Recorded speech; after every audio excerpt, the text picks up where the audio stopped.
Dari momen-momen kecil seperti inilah kami mulai melihat bahwa proses belajar anak dimulai bahkan sebelum mereka masuk ke dalam kelas.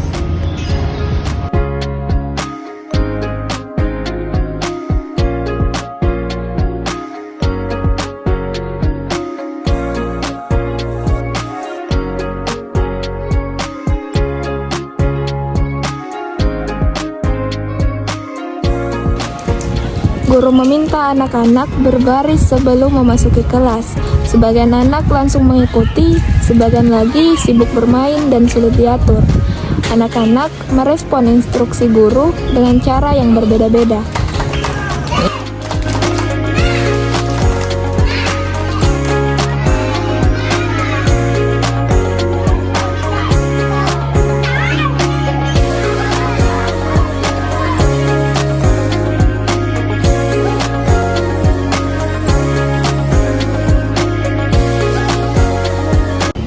Fenomena ini sangat selaras dengan teori behavioristik.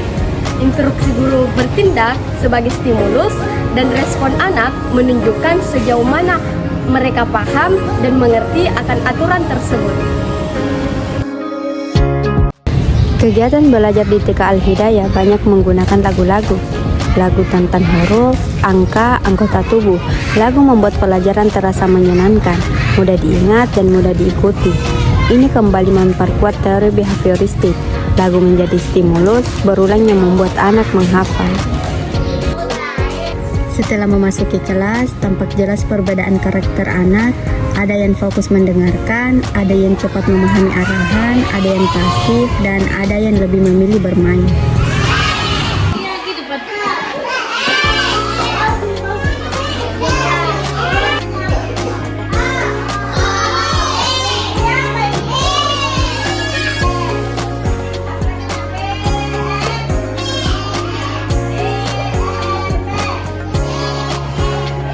Di titik ini saya melihat teori humanistik bekerja. Humanistik menekankan bahwa setiap anak adalah individu yang unik dengan kebutuhan emosional, ritme belajar, dan kesiapan mental yang tidak sama.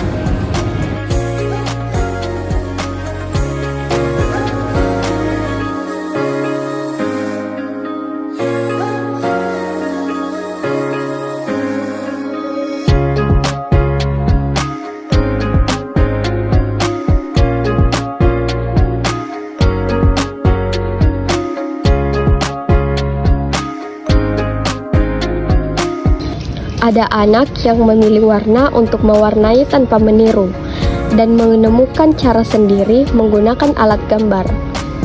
Disinilah teori konstruktivisme bekerja. Anak membangun pemahamannya melalui pengalaman langsung. Saat diberi waktu bermain, mereka saling meniru dan berbagi mainan. Interaksi ini membentuk kemampuan sosial, bahasa, dan regulasi emosi anak.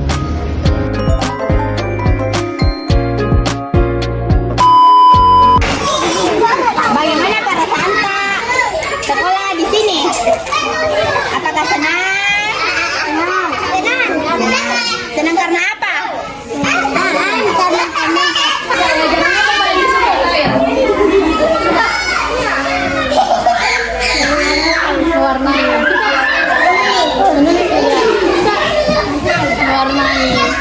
Lebih suka ke belajar sama-sama atau belajar sendiri? Sama-sama. Kita lebih suka belajar sendiri atau belajar sama-sama? Sama-sama. Katanya kalau misalnya ini anak atau pulang dari sini, itu biasanya kalau malam ini kan biasa tuh anak cerita, dan cerita juga tentang sekolahnya di sini. Iya, jadi dari pulang sampai sore, sampai malam, cerita pelajarannya. Terus itu ceritanya kita yang tanya duluan, kita yang pancing duluan, atau dia yang sendiri yang berceloteh. Iya, dia langsung. Iya. Terus katanya kita semisal bilang suka sekali kita belajar matematika atau membaca, mewarnai, semua dicerita. Metode apa yang paling sering digunakan di kelompok? Kalau terima bebas-bebas saja, jadi tidak terpaksa sama itu dia kayak yang diskusi ceramah tuh yang kayak anak-anak SMP, tapi kalau tahu metodenya kelompok paling sering. Pembelajarannya adalah bermain, fokusnya itu bermain. Kalau pembelajarannya kan sesuai tema, jadi disesuaikan saja di situ. Bagaimana kita kasih mengcover pembelajaran seseru mungkin kalau anak mungkin praktis tuh, tidak ribet, terus anak-anak juga senang, itu yang paling diutamakan. Bagaimana kayak cara disiplin kan pernah tidak anak-anak SMP jadi kalau kita mau disiplinkan bertahu tapi tidak memaksa, tidak menggunakan kekerasan, pelan-pelan saja toh. Dan kalau itu adalah contoh bagaimana gurunya dia yang disiplin. Kalau misalnya melanggar tidak, tapi diberitahu dengan bagaimana baik, bagaimana mereka dibiasakan. Paling utama itu dibiasakan. Dari seluruh kegiatan yang ada, saya bisa melihat bahwa belajar anak itu berlangsung dalam 3 tahap besar. Yang pertama itu menerima pengetahuan, berupa mendengarkan instruksi guru dan meniru kegiatan guru. Nah, yang kedua itu memproses informasi. Nah, pemprosesan informasi bagi anak itu beragam. Ada yang cepat dan ada yang harus diulang-ulang dulu. Kemudian yang ketiga itu dengan mempraktikkan seperti meniru gerakan berupa tepuk tangan, dan yang kedua itu bernyanyi bersama.